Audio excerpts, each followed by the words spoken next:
Hi, everyone. Welcome back to the BNI Partners in Excellence show. I'm Andy, and today we have Hansel Vidal with San Diego Emergency Plumbing and Leak Detection. Hansel, thank you for joining me. Thank you for having me. So, first question right out the gate. Is this the first time you've ever done a show like this? Yes, definitely. Okay, cool. But it's not going to be the last, right? We'll see. This one goes, yeah. It's like, hey, we're only in the first question. Don't be getting me committed for other things. Thank you for coming on, man. I know this is probably a little bit of a departure from your normal day in, day out stuff, right? Definitely. But interesting and excited. It's pretty cool what you're doing here. Yeah. Do you watch shows at all, like on YouTube? And do you watch like talk shows or interviews and that kind of thing? A couple. You don't really do it, regularly, but every now and then, watch a couple shows. Yeah. Joe Rogan, obviously, everybody. That's the big name in podcasts. So yeah, he gets everybody. A few of them, yeah.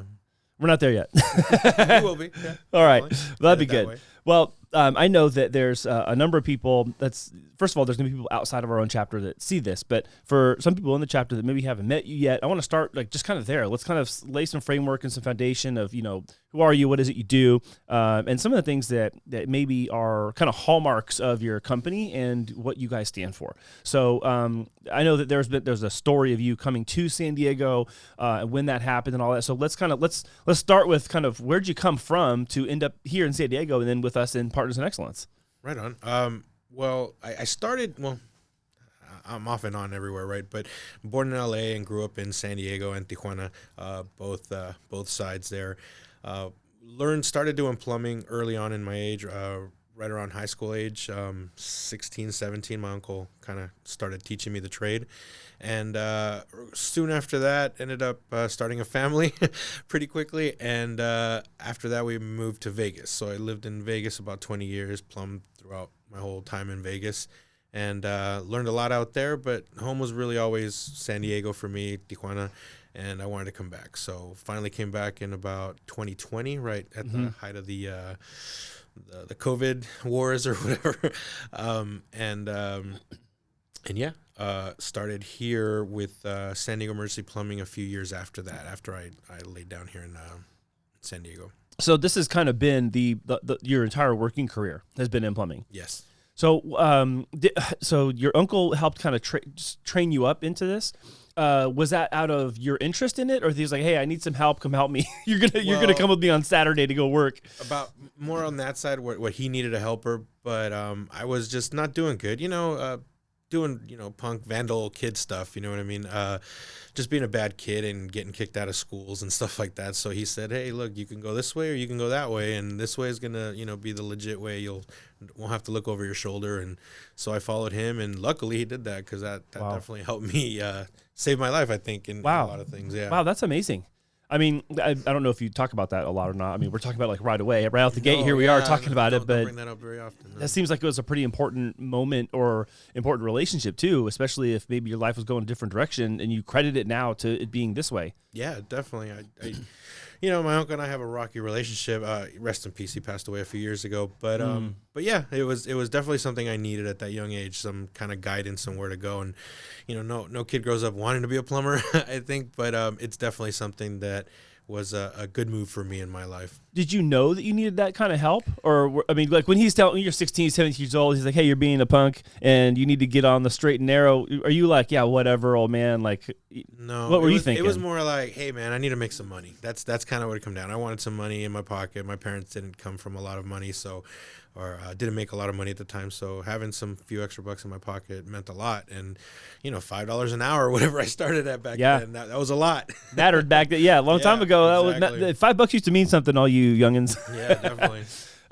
Okay, so get some walking around money, but were you just kind of like tolerating whatever he was trying to teach you and show you, just like, all right, I'm paying the penalty of I'm tolerating this over here in order to have what I want? Exactly. It was a Monday through Friday for me kind of thing. Just do what you got to do, and then on weekends you have a couple bucks to spend with your friends, and that's how I treated it until I got my girlfriend at the time pregnant, and then reevaluate your life and see what you got to do, and now you got to take it seriously. Is that kind of when you're like, "Oh shoot, all this stuff he's been telling me is I should have paid attention." Like, oh, hold on, it's all making sense now. It's like all comes into view, right? Definitely.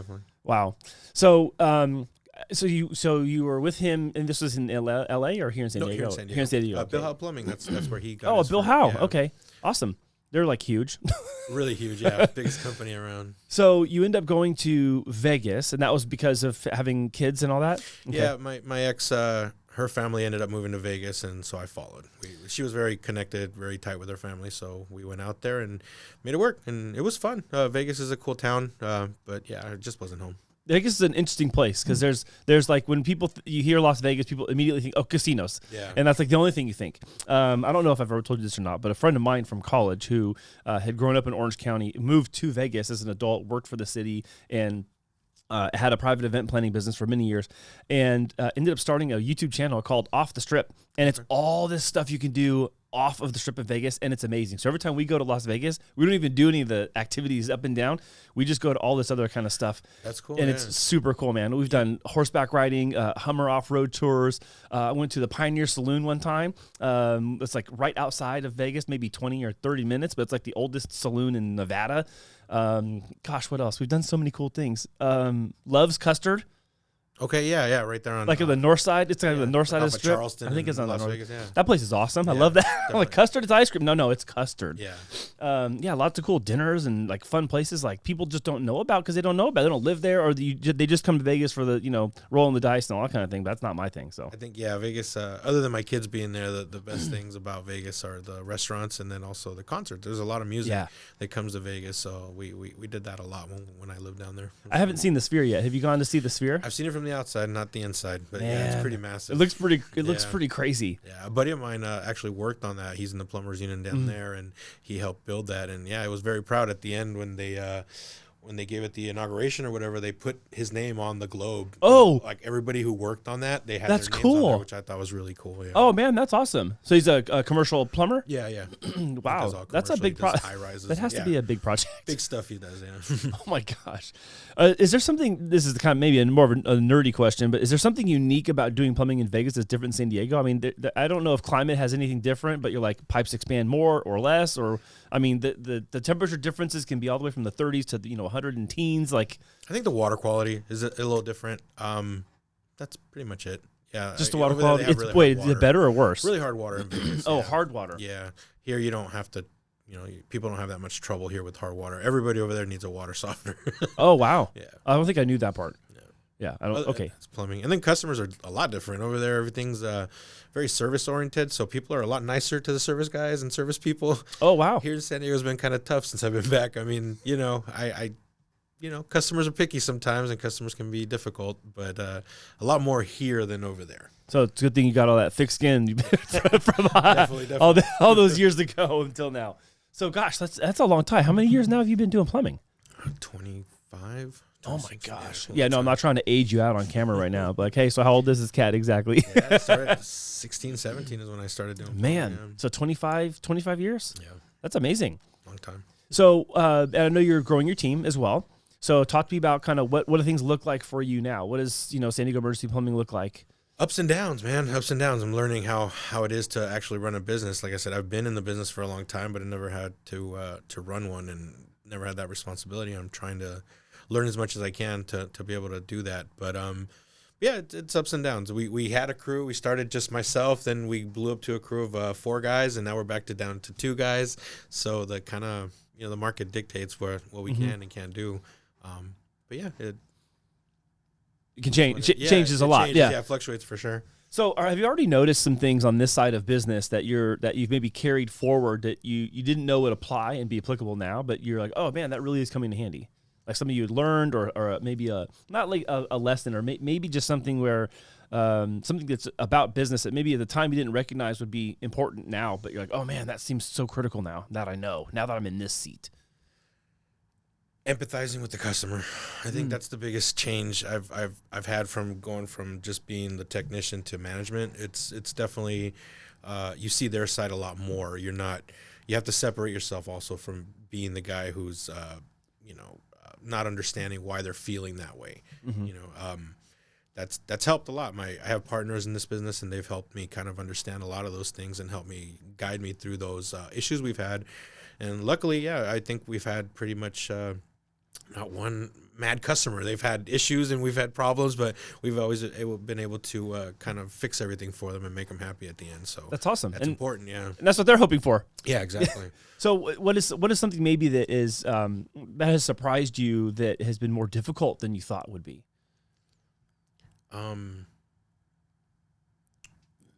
That's a good question.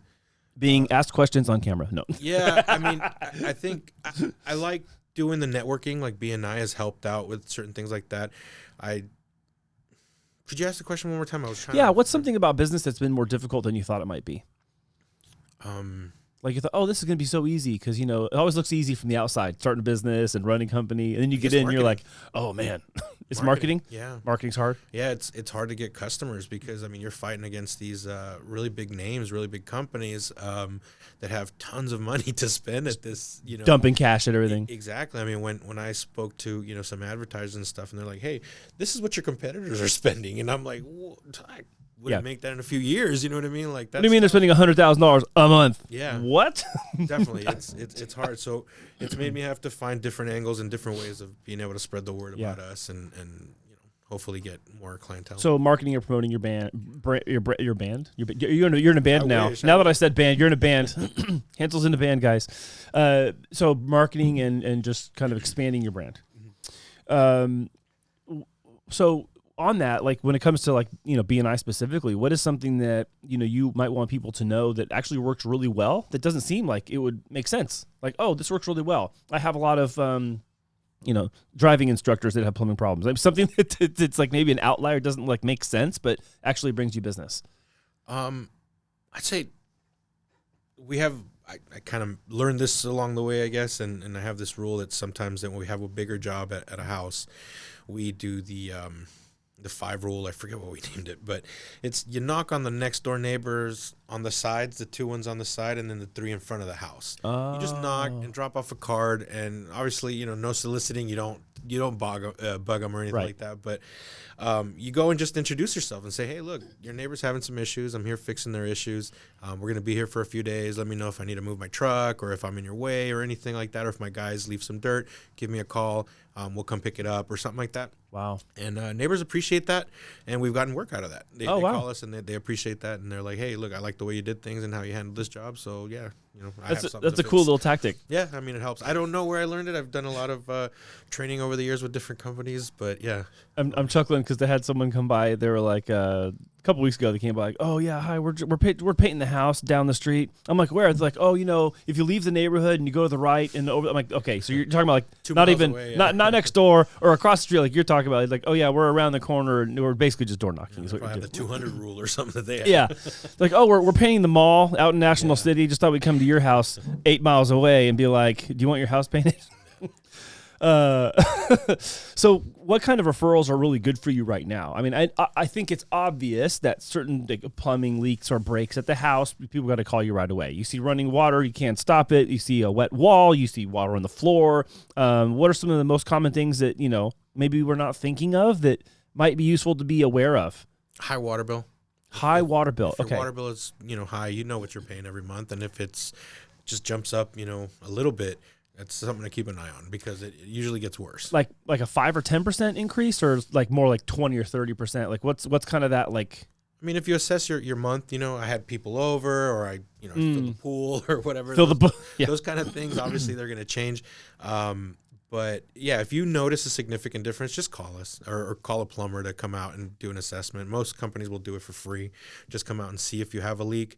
That way you don't end up spending thousands of dollars over a couple months with water bills because water is getting more expensive now too. I know you've talked a lot about, enough times that I'm going to mention it. There's a new regulator that goes on your water system that's connected to your insurance, and it's monitored by Wi-Fi or Bluetooth or something like that. Sorry, I'm forgetting it. Tell me about this because I know that insurance companies are now requiring it or saying they'll give you a better premium if you have it. Yeah, so I'm not quite sure exactly if they're requiring it 100% or how they're wording it.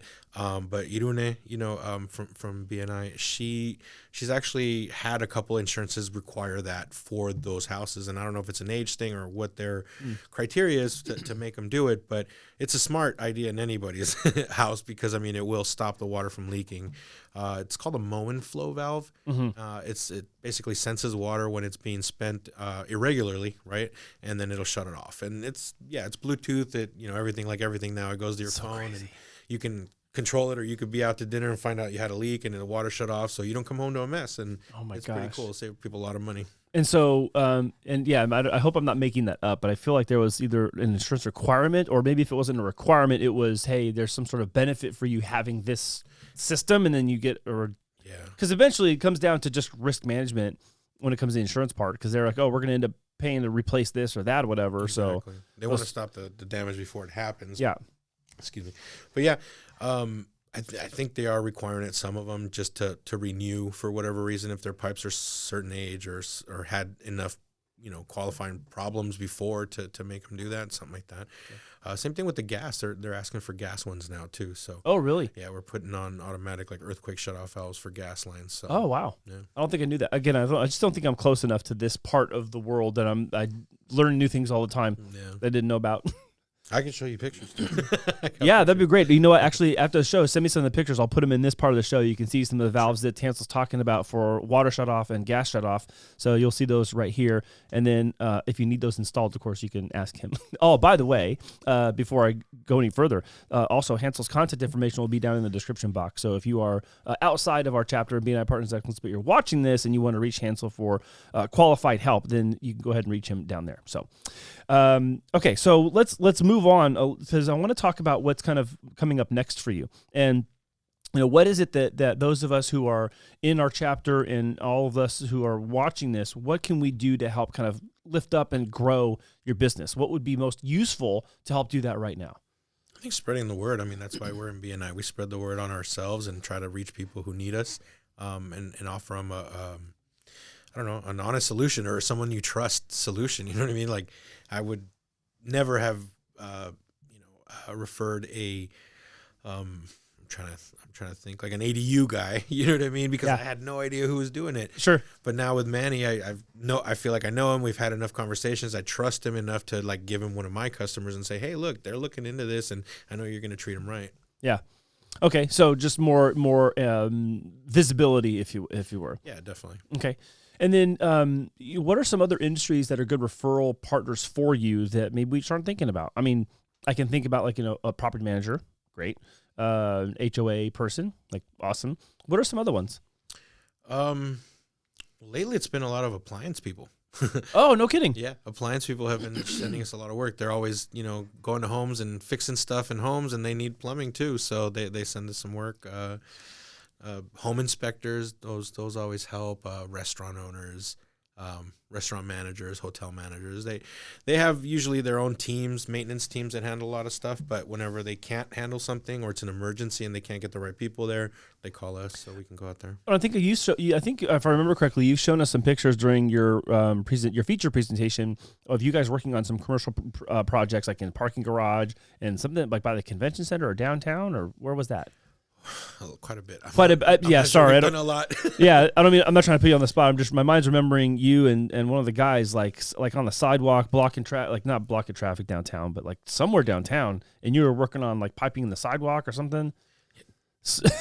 We've done a lot. So for me to say which one, I guess that's tough. But yeah, we've done quite a bit of work downtown. I think majority of the big commercial properties have been downtown area. We have done some in Miramar, some commercial properties up there. But yeah. So, what kind of commercial properties are a really good fit for you? I know any of them that pay are great, but if you had your pick, okay, I've done 10 different types of commercial plumbing jobs. Which are the ones you really, really want? What are the top 1, 2, 3? I guess anything that requires digging. Those are always fun. Digging. When you have to dig, and it's not just not just a regular repair. You have to really think about structures and stuff like that. Maybe get engineers involved to make sure that you don't mess anything up. It's more of a bigger puzzle that you have to fix versus just our regular plumbing stuff that's just, dig a hole and fix it. You immediately went to complicated. What do you want more of? The hardest one that takes a lot of planning, coordination. It's like putting a puzzle together. All right.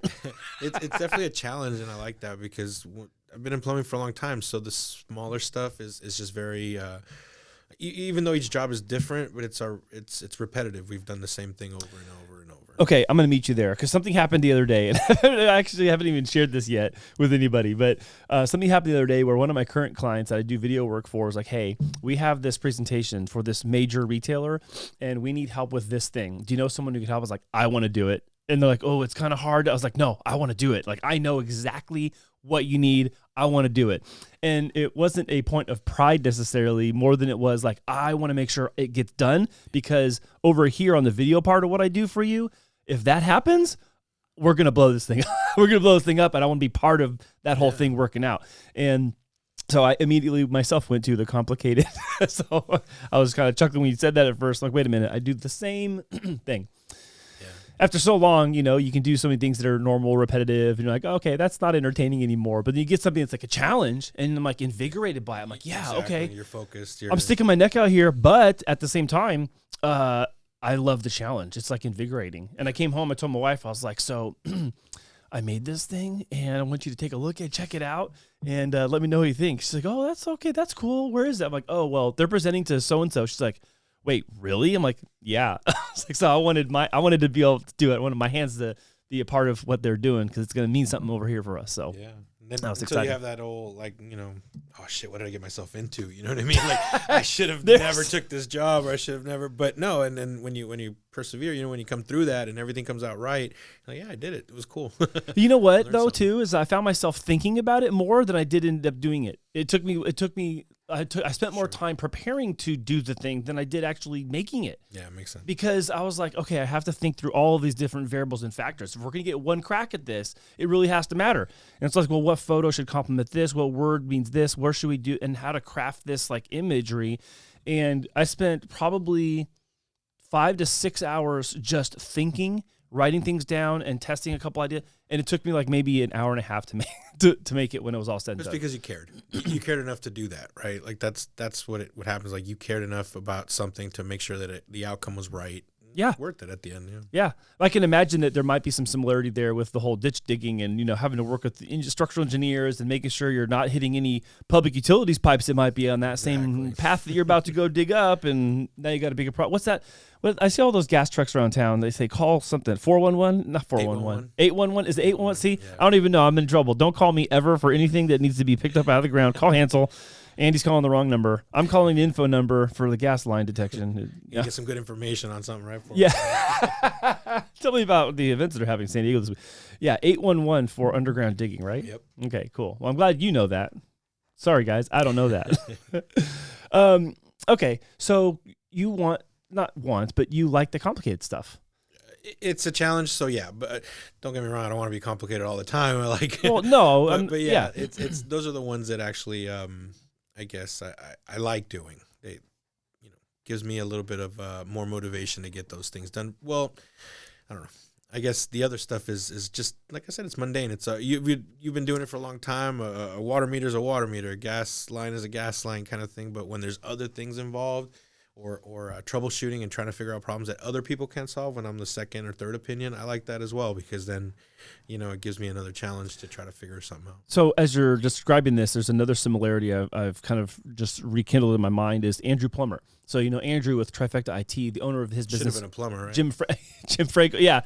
Jim Franco, he used to talk about we just do a lot of break fix. It's like, oh, this is broken, we need it fixed. And it sounds like there's just a lot of that too. Like, oh, this thing's broken, I need it fixed or replaced. And that's like all like the low-hanging fruit stuff. But, the massive, our company is moving to this new 30,000 square foot building. We have 120 employees. Each of them is going to need a terminal. We need all these different routers and all these substations for, servers. Now I'm way out. Now I'm way out of what I'm talking about. I don't, am I even using words, Andrew, that make sense? He's like, those are the fun ones, because you get to design and create the whole thing for the whole thing. So it's so funny. I'm doing these interviews or these conversations with people, and I'm finding that there's so many more commonalities that are they're just emerging to be true about business and about the people we're hanging around, regardless of what industry they're in. And it's happened it's happening right now, but it's happened time and time again where I'm just having a conversation with one of our fellow members here, and I'm like, oh my gosh, so-and-so said the same thing, or that's just like this other thing over there. I'm seeing like all these little patterns, Yeah. It's really neat. I like it. Okay, so what kind of industries that are not yet in BNI would be great for you to have in BNI? I know that we have, Anthony with All Dry, so we have that kind of. There's some overlap, admittedly, but also there's some complementary things where it's like, hey, listen, man, I'm not going to be doing the dry out service and all this kind of stuff. But aside from restoration, what are some other businesses that you'd like to have be represented in BNI that aren't yet there? Everybody keeps saying hairdresser, and I agree. Hairdresser. I think hairdresser, barber, that kind of stuff will definitely help because, I mean, people trust their barbers, trust the hairstylists. They want that information. So and you chit-chat and you talk while you're there. You got them in the chair for 20 That's what I've heard. Yeah, right. I've heard. Exactly. I haven't been in one of those in a long time, but yeah. What's a barber? I had the other day, I told my wife, I was like, I just want to start walking in the hair salons. Like, excuse me, yes, do you take walk-ins? And just show them the reaction. Let's see what they say. Okay, so people who are in like high touch, high volume type of industries or jobs. Okay, all right, that's good. I want to ask some stuff about you. Can we pivot a little bit? Sure. I want to know a little bit more about Hansel. What makes you tick, man?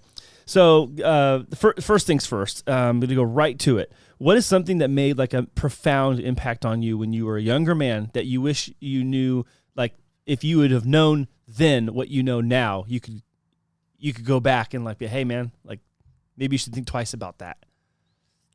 I don't take the advice of my parents and my uncle. If I would have followed what they said, the advice that they gave me, I probably would have been in a better situation.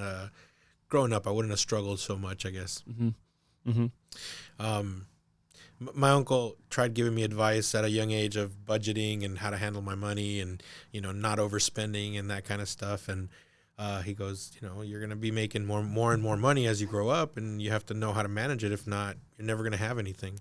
And true enough, until I didn't have anything really until I was about 30, and I started realizing that he was right. I should have been doing what he was saying all along. And, I try to give that advice to my kids and to my friends and stuff like that to try to help them save all that anguish. You know what I mean? Yeah. 'Cause it definitely helps. Yeah. And it's one of those things where, we can sit here now and say, oh, I should have listened to what they were telling me then. And now I'm sitting here trying to tell someone the same thing, and they're not listening to what I'm saying. They're not going to listen. They're only going to learn it when they learn it, and they go, oh, you were right, Dad, or whoever. You make your own mistakes. Uncle Hansel. Yeah.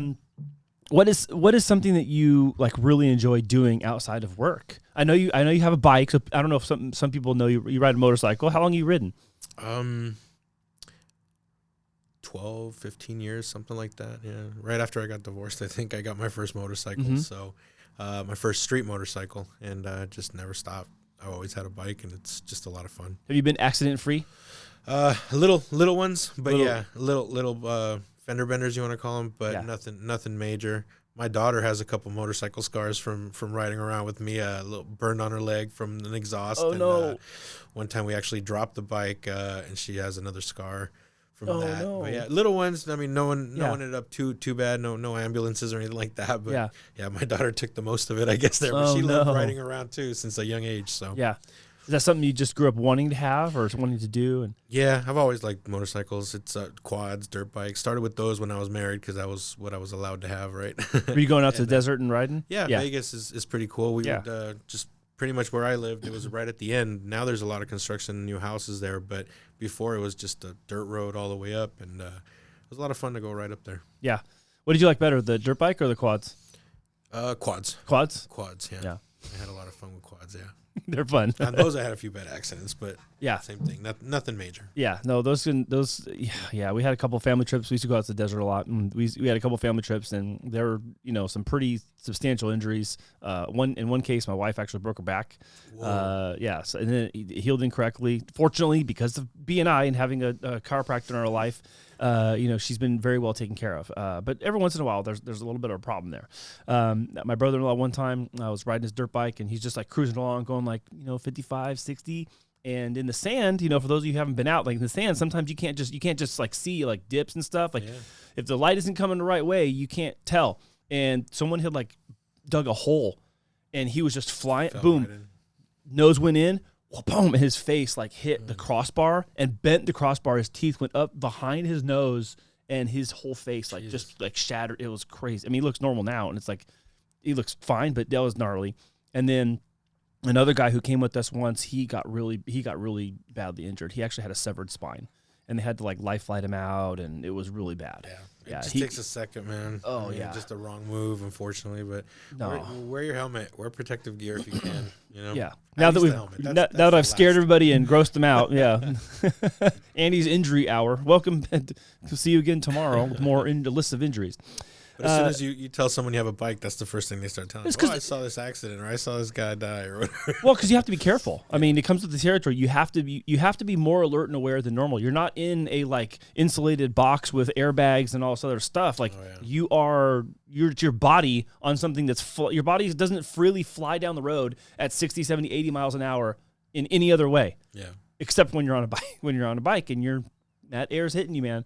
And people aren't looking, or they don't see you, even if it's an accident. Like, or they're angry and they treat you like if you're a car. And dude, that's gnarly. I've seen people like I'll say semi road rage, and I'm like, what are they doing? You're gonna get this person killed. Yeah, the whole like lane splitting here is legal, and you have to do it pretty much for your safety. And people don't like that sometimes. They don't understand, and they'll be mad, and they'll be like pushing you off the road or not letting you through, and you're like, come on, man, I'm just trying to get home. Yeah. I'm just trying to get home too. They think, oh, you're cutting or whatever. Yeah. We're gonna have like so many people argue in the comments right now. There's fights breaking out right now in the comments, Hansel. Okay, what else? What else do you do, man? What are you interested in? What do you like? You like spending time doing? I'm a foodie, that's for sure. I like going out to eat. I like cooking. Just hanging out, having a good time. Enjoying.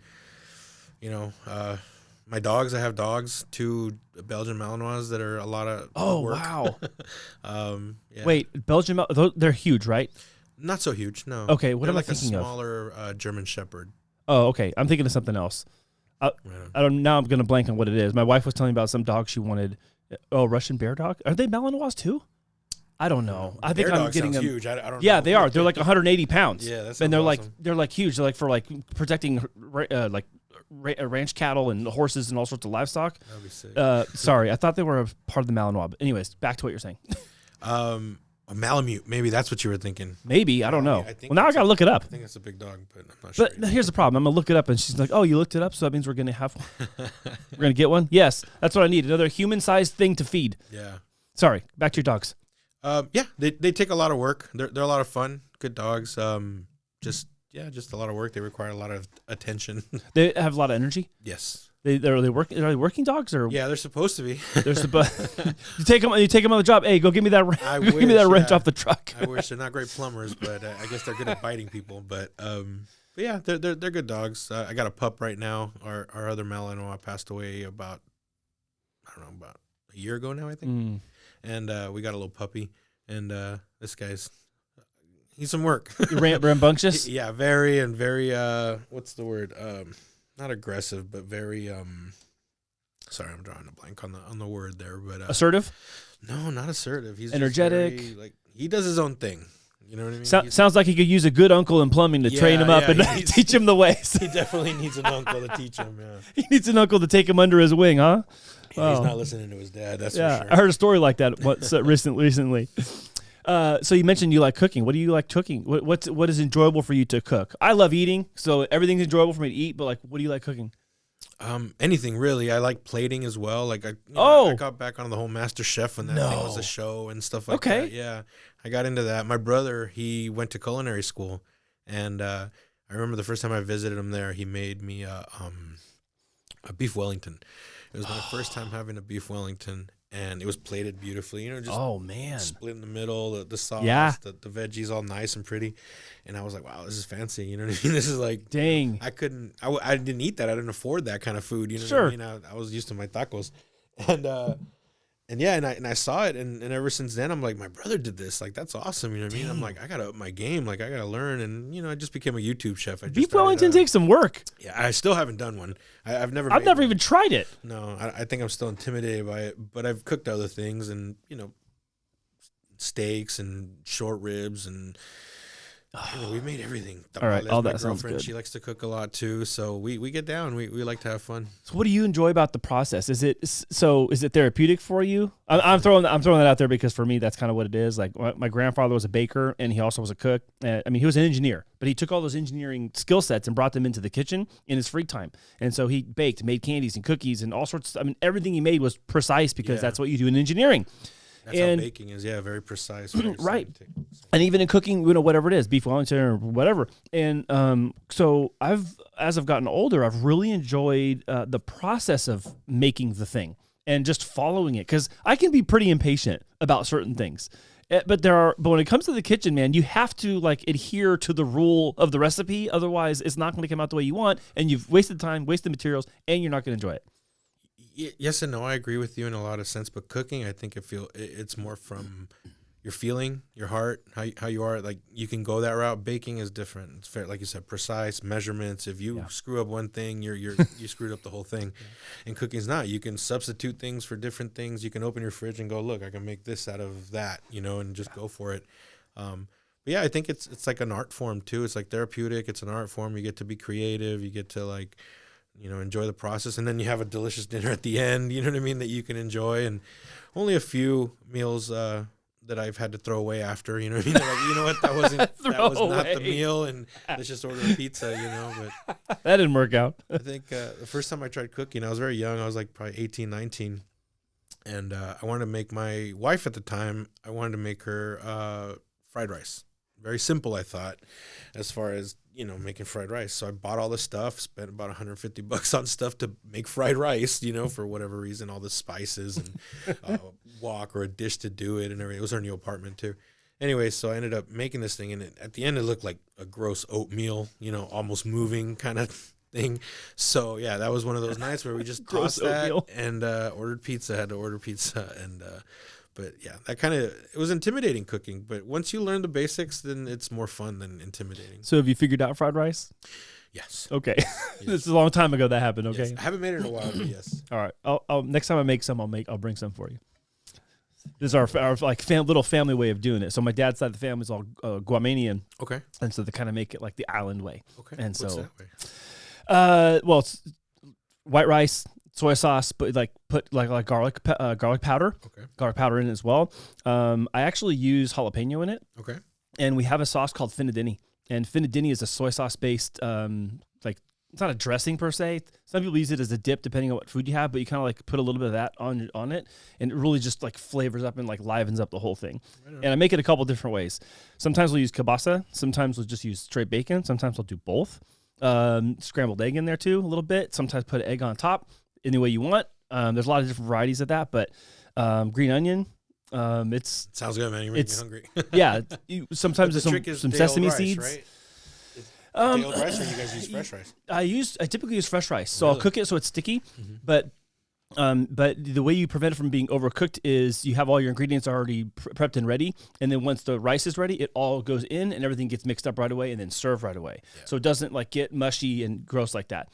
Yeah. You don't start with wet rice and start pouring all the ingredients like I did. No. You got to have a rice cooker already, and it's all separate and But there's something about it being fresh, right off the stove, that's amazing. And then there's also something about the next day part. The next day, it's everything's all sunken in a little bit more. Yeah. And I'm why does this taste better? Yeah.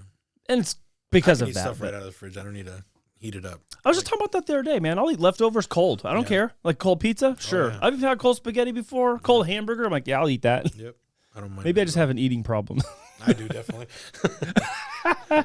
What other kinds of things you like making? What are some of your favorites that you like? You know what? I haven't made that in a while. I really want to have that. I'm going to make it tonight. Short rib. We've been talking about that for a while. I haven't made that in a minute. It's a little bit of work, but yeah, it's not too bad actually. But yeah, it's fun, and the payoff is delicious. Yeah. How do you normally grill it? Do you do it on do you do it on gas, or do you do it with briquettes or wood? How do you normally cook it? No, it's like a Dutch oven. I think is what it's called. In the Dutch oven, yeah. Yeah, you sear the meat real quick. Mm-hmm. You seal it, and then you make I don't know what it's called. I think a roux or something like that, where you put the carrots, the celery, garlic, tomato paste, all that stuff, and you grill it up, and in where you just seared the meat, and then you pour like a half bottle of wine in there, and then nice. you put the short rib in there, and then you let it trying to blank again on the word braise. Mm-hmm. Braise for maybe a couple hours, and then you just kind of keep picking at it until it looks good, and then it's okay. awesome. So I've never made short ribs. I didn't know that's how you made them. That's how I make them. I found that recipe on YouTube somewhere. And what do you do with the other half of the bottle of wine? Along with the first one you opened. It makes its way down the hatch too. Yeah, definitely. Half of it for the recipe, half of it for me. Yep. What is something that you want to try making that you haven't made yet? Meatloaf. I've never made a meatloaf. Oh, dude, I've got a meatloaf recipe for you. Right on. Go ahead, tell me about it. Why meatloaf? I just always like meatloaf. Everywhere I go, my girlfriend makes a really good meatloaf. I like meatloaf. It's a good that with mashed potatoes, you can't go wrong, dude. But I've never made one, so I have a thought of putting egg in it, like a whole cooked egg in it. I don't know if you've ever seen that, but in Mexican cuisine, they do like albóndigas, and they put eggs in those as well. And I've had that, and I really like that combination, the meat and the egg. So I thought it would go good with the meatloaf. I bet you're right. I think that'd be good. The one I love having, and it was the favorite one. It was actually brought to our house once by somebody, and it was a stuffing meatloaf. So like a stovetop like stuffing, like you use for Thanksgiving. Yeah. In the mix with the meatloaf, it is ridiculous. The flavor is off the charts, man. Because you're basically having Thanksgiving and a meatloaf. That's what it ends up being. I know some people that might be like, that sounds gross and disgusting. It is ridiculously flavorful. The flavor, just the flavor's off the chart. And I was like, okay, that's the only way I'm going to make it ever again. For sure. All right, cool. We'll have to you make one, I'll make one, and then we'll share. We'll do a BNI friendly judging. Like that, yeah. You know what? That would be fun. Have everyone like make or bring their favorite thing. Yeah. That would be a cool thing to do, huh? I never thought about that. I bet that now that you and I are like scratching the surface of this, I bet we got a lot of hidden talent in that room. Oh, sure. When it comes to cooking. You know, Ramses is like a mixologist, right? No, I didn't. Dude, know. Yeah, Ramses. One time he came over. We were having dinner with him and his wife. They came over and he was like making Moscow mules, like a potion with smoke and stuff. Dude, I was like, what's happening right now? Like. Well, have you been to his office? Yeah. He was one of the first one-to-ones I ever did with. And as soon as I walked into his office, I was like, dude, this is cool, man. This is like a Mad Men kind of vibe. Where, yeah, totally. You know, I was like, I want my office to look like this. My office is very... Oh, his office. I thought you were talking about his bar with a desk in it. Yeah.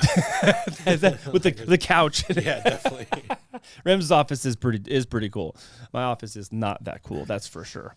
So I want to ask you, what is something that you know, when you look back at life and, I know you have kids and they're getting older now and are you already, I'm not a grandfather yet, but my kids are like, they're starting to become adult women. I'm like, I'm going to be a grandpa in 5-10 years, maybe.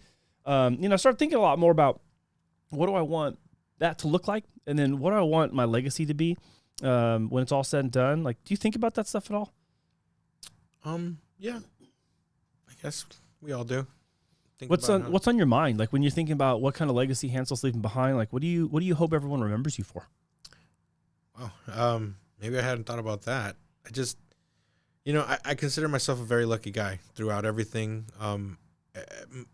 Most people I've ever had a relationship with or connected with, I'm still friends with, still love them, still are part of their life. You know what I mean? So I think that's my biggest accomplishment in life, that my kids will answer my phone calls, that that they'll talk to me, that they want to hang out with me, that my friends will answer my phone calls, and you know what I mean, that's important, that you keep that good relationship that you have with those people. That way you don't lose it, because I mean it's important to me. Chris Fikowski was saying something similar to that. We've actually been friends for a very long time outside of BNI, even before BNI became part of his life. Chris and his wife Summer and their family and our family, we've been close for, going on 12, well, no, longer than that. Oh my gosh. longer than 12 years, maybe 14 years almost. And one of the things he was talking about was that, I want to be the type of family man where my kids, no matter how old they are, want to come and spend time with us. And they'll always answer a phone call and have conversations. And I think that's really important. Yeah. I think. I mean, that's what it's about. I mean, really, it's family and relationships because, I mean, money goes away, things go away. I think that there's something, and I don't know exactly culturally or historically when it changed in Western culture for the United States, but there was, I know there's like a natural separation. You leave and cleave, you leave your mother and father, and you go get married and all, and you have your own family. But at some point, though, it almost seemed like there was a emotional and relational detachment as well, not just a physical detachment that became more prevalent, and then it just became accepted. And I know I'm like saying these like broad sweeping statements. It's not true for most people, I don't think. But I do notice that nowadays, as we've aged into 40s and 50s, there's a concerted effort by those of us raised in like the 80s, if you will, as kids in the 80s, to hold generations together. And I'm not sure if that's just me witnessing that. I'm not sure if you've seen any of that before, but like I talked to even some of our friends at BNI, I'm like, yeah, we are doing that. We're trying to keep our kids close. So our grandkids will be like part of it. And I'm trying to keep my parents, who are a generation ahead of me, or, two generations ahead of me, but ahead of me, intact with us, with my daughters, then their grandkids, or great grandkids. Is that just, I don't know. Is that just a thing that happens when we get older, or is that just a change that's happening? Is that just a shift that's happening at large? What do you think? I don't know. I think I mean, you're right that it's important to us. I don't know if I'm sure it was important to the generations before us too. Maybe they didn't have enough information or on how to do these things, or I think once you appreciate, or you get to an age to where you know what is really important, I think that's when you start realizing how important it is to keep these people together. And I think that's one thing I always instilled in my kids. I was like, hey, no matter what, you guys have each other's back. Even if me and your mom turn out to be jerks, right? Like, you three are what have to be together and, watch each other's backs. And they do. I'm very proud of them, how they look out for each other and help each other. And even though, their kids are going to rag on each other and fight and whatever, but at the end of the day, they all talk to each other. They're not separating, you know what I mean? Like, I have a lot of friends that say it. Same thing with my brother. Sorry, I'm going all over the place. But, I have a lot of friends that don't even talk to their family. Don't talk to their brothers, You tell them, hey, how's your brother? Oh, forget that guy. They don't want to talk. And I'm like, that's your brother. Like, how do you not, Unfortunately, even my mom, she, at the end, before she passed, she didn't even talk to one of her sisters. And I was like, how could that be a thing, Like, you leave those kind of doors closed, and it sucks. And maybe it's just the stubbornness or the hard-headedness or something that we all have in us. But, yeah, try to be more empathetic, I guess, to the other side, and then you'll kind of understand a little bit better and be a better person, I guess, for that. Yeah. Well, I mean, you started off by talking to us about empathy too, when you're talking with the customers nowadays, like something now that maybe you didn't know was as important back then, but now you're like, I'll try to empathize with them. Yeah, no, I mean, it's important in life. I mean, you got to see the other side. Mm-hmm. Yeah, it definitely helps understand people and help people. That's awesome. Yeah, and I think it's critically important, and it's just often overlooked, I think. And oddly, maybe not oddly, I think maybe it's just fitting that it's overlooked right now, not in a good way, in a bad way, because there just seems to be a coarseness about interaction between people nowadays. And I got a funny story. Let's hear it. I was leaving. I think it was your house the other day. This is a little bit ago, but I was leaving your house and I was headed to a job. Here we go. And I was driving very slowly through your residential area, right? It's a residential area, so you're gonna go slow. And I had this guy behind me, and he was in a rush. I mean, he was, doing the back and forth, trying to get past me, and I was just driving slow. And I finally, kind of moved over to the side, and he passed in front of me, and then he slammed on his brakes to brake check me, like he was mad. And in my neighborhood? Yeah, it was leaving right out of the neighborhood. Dude. I don't know who it was, but he was obviously not in a good mood or whatever. But then, funny thing is that we got to the stoplight at the same time, further down the road. And I rolled my window down. I'm like, hey, what's up? And he goes, man, he starts yelling at me. I'm like, so you're going to cause an accident, And he's like, you're right. He goes, I'm sorry. Like, that was dumb of me. And I'm like, I was mad. But as soon as he said you're right, I I calmed down too, right? Like, this happened when you left my house? Yeah. Oh, jeez. And we had a moment where we were just like, no, man, no worries, man. Have a good day. Like we de-escalated very quickly. We both realized that, there's no reason to get mad. And, it just went on our day. And he was about my age, I think. So, now I'm curious who it is. We're at that age. Maybe off camera, you tell me what car it was. I bet I'm going to know who it is. I couldn't remember. Go back and have that fight. But I was proud of myself, I think, for handling in a way that was not my usual road rage self, you know what I mean? Flipping off or yelling stuff or whatever. I handled it, and he handled it appropriately, and the outcome was great. We both learned that we don't need to get mad in the morning. Yeah. Like some decency found its way into the moment right there exactly. when it wasn't there a couple seconds ago, and then, okay, hold on. How's this really going to look? Have a good day was genuine. It wasn't like, have a good day, buddy. You know, like all mad. It was no, like, you have a good day. Yeah, exactly. No, it was like, have a good day, man. Oh my gosh. Yeah, it was cool. Well, I unfortunately have just seen a lot of that coarseness. And I don't know how much of that has to do with shutdown and going remote and people just being like disconnected in that way for so long. Having kids who were also in elementary, junior, and high school at the time, there's a noticeable change in that generation in the amount of effort it takes to have the connection in person that it really didn't have to have when it was online. And it's not critical. It's not a critical point about them at all. It's that these daily interactions when you go to school 5 days a week and you are forced to see people face to face and interact with your teachers face to face, and you're going to see the principal and the coach and the ASB director and all the people. Like when you don't have to do all that, there's like a lack of training, if you will. And so, we've made a very concerted effort with our daughters to keep them connected as much as possible during that time to people, family, friends, whoever.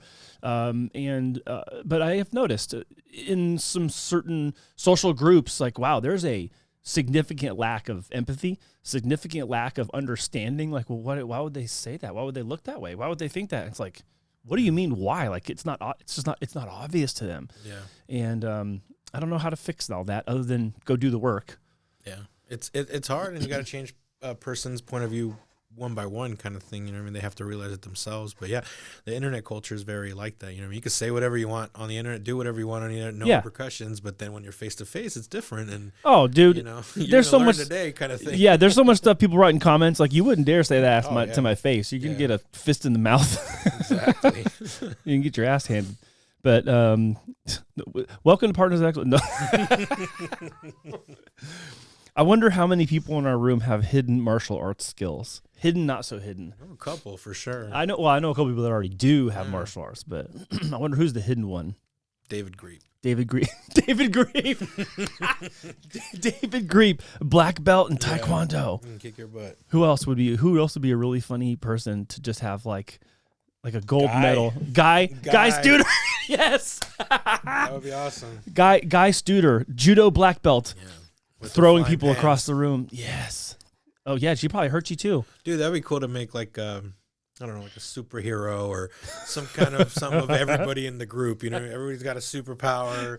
I don't know. That's a good one. That would be cool to do. We'll do a mashup. We'll have to. Have you ever had Guy cook for you, by the way? No. I have dude. to do that 1-to-1, man. Yeah. So Guy. Okay. For all of you who don't know, Guy, when she offers, I will come to your office or to your business and I'll make a lunch for your team. Take her up on that. It is amazing. And yes, like, oh yeah, she's got cookware. That's cool. She sells cookware. No. She cooks in that cookware. And because she's been doing it for so long, it is always good. Right on. Yeah. We'll have to schedule that. Yes. And if there's a group one, we'll have to, what we should do? We should just set one up and she can come and cook for all the people that haven't cooked, and we'll pitch in for the supplies. I'll pitch in for the food, and she can come just cook for everyone who hasn't. Because there's actually in your case it's you and you plus one. Mm-hmm. There's a couple other people in our group that are smaller. Yeah, we should just do like a group thing sometime. Yeah. I'll work on that. I'm gonna actually try to make that happen. That would be really cool to do. Sounds good. I want one more question. Okay, I don't want to go too long, but I want to ask you, because I've asked everyone this question: is if you were able to have dinner with somebody, dead or alive, who would you choose? Wow.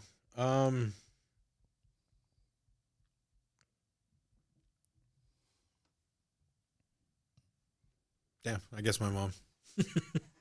Yeah. That's it. What would you want to talk to her about? Oh man. Just I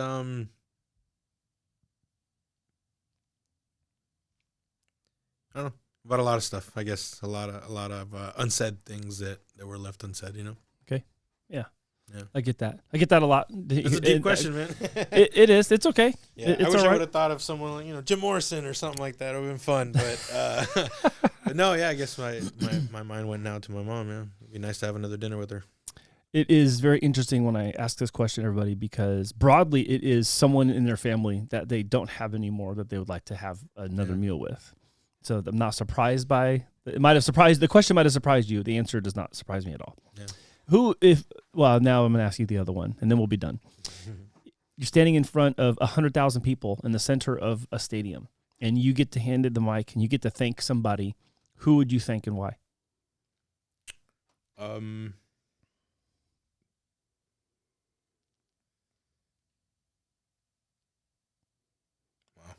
Put me on the spot.